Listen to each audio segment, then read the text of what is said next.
The future of the Parade Park housing complex and the people who live there is uncertain. Parade Park is the city's oldest black housing co-op, but now the U.S. Department of Housing and Urban Development, or HUD, plans to foreclose that complex. Neighbors are already packing their things, but tell us they aren't ready to leave just yet. I don't know what the outcome's going to be, but I'm tooth and nail down to the end. Kansas City has put together a plan to save the complex. A couple weeks ago, we explained how that could end with the city acquiring the property, but that outcome is not guaranteed. KSHB 41 News reporter Rachel Henderson explains the plan and how we got to this point.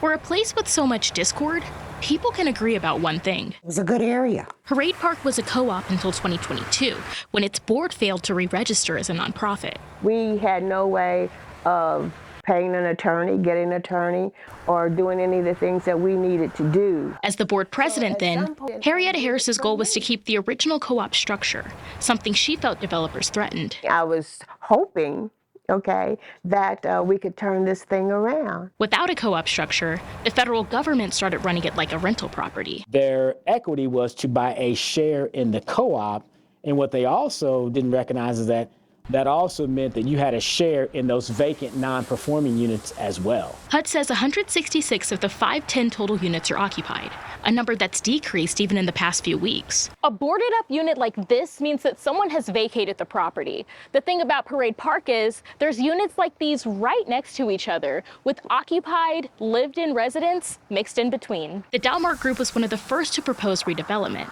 and Emmett Pearson Jr. was a part of that attempt. 6 years and one lawsuit later, he returned with his company, Community Builders of Kansas City. And we looked at a mixed income, mixed use, commercial as well, site to reposition Parade Park. Carrie Miller says she and several other residents were on board with Community Builders' plans. I'm not old and set in my ways.